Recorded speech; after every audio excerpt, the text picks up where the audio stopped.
When my husband was in medical school about 25 years ago, he was told that if you are counseling a couple that is having problems with sex, you should just tell them to watch porn together because, hey, that'll get them in the mood.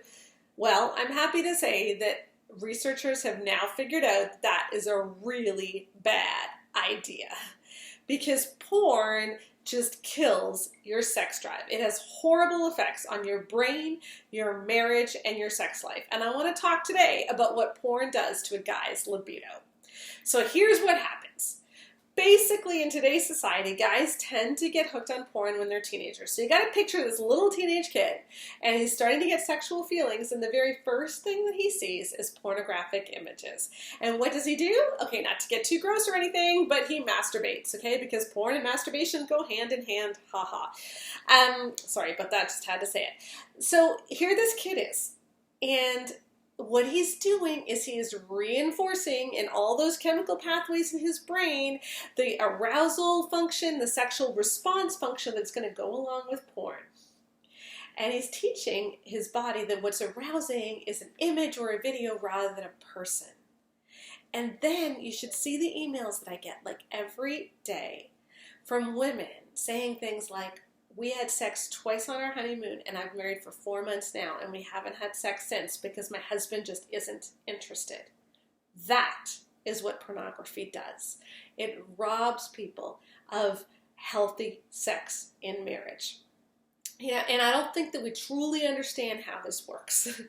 But when you masturbate to pornography, all right, you are reinforcing sexual response, and your body is getting this major stimulation, both from the image and from the guy's hand, and soon that is what he starts to require in order to maintain an erection.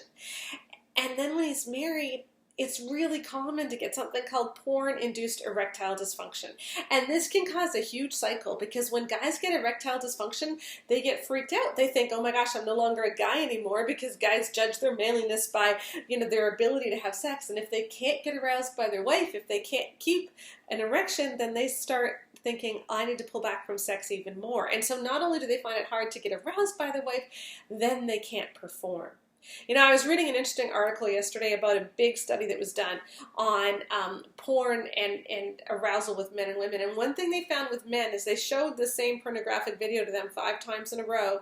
And then on the 6th time, they showed half of the people a video with different actors, performers, whatever you want to call them, versus a video with the same performers, but they were doing in a different scenario. And the guys almost all found the one with different people more arousing. And this is another effect of porn that we need to understand, is that with pornography, what's arousing becomes what is different. All right, so guys require different stimulation in order to get aroused. When an alcoholic develops alcoholism, what they find is that they need to drink more and more and more in order to get that same buzz. Porn doesn't work that way. Porn doesn't require more and more and more. Porn requires different. And that's why a guy could start out just looking at Victoria's Secret or the swimsuit edition or something of Sports Illustrated, and then soon they need violence, or they need children, or they need something just awful to get aroused because they keep needing that different for stimulation.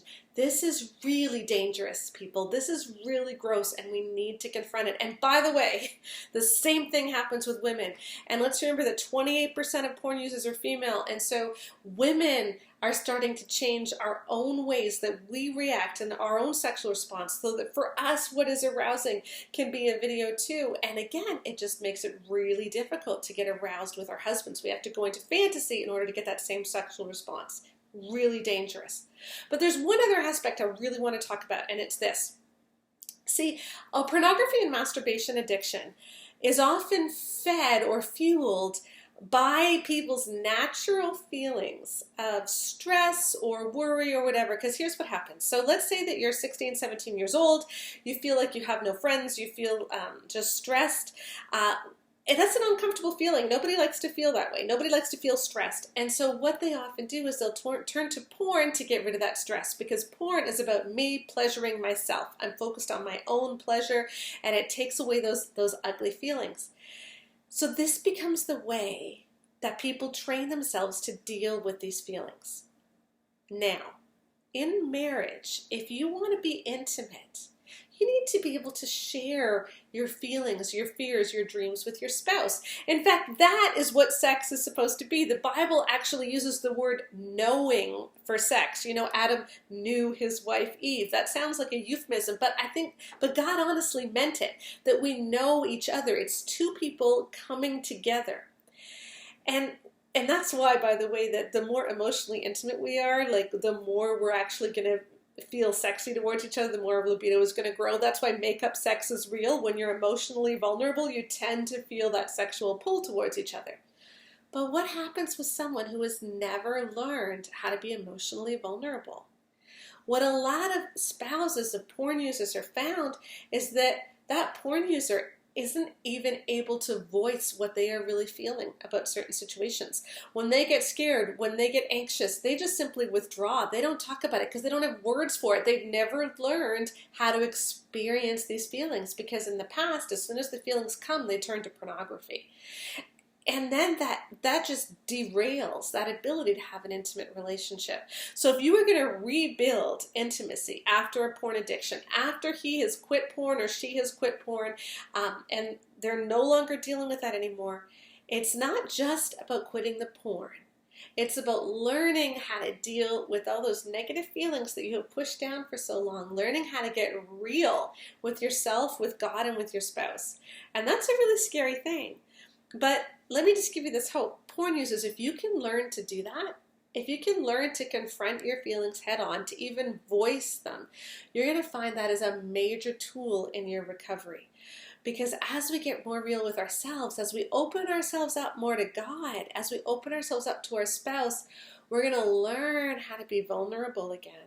We're going to learn how to build intimacy, and it's vulnerability that is really going to fuel your sex drive.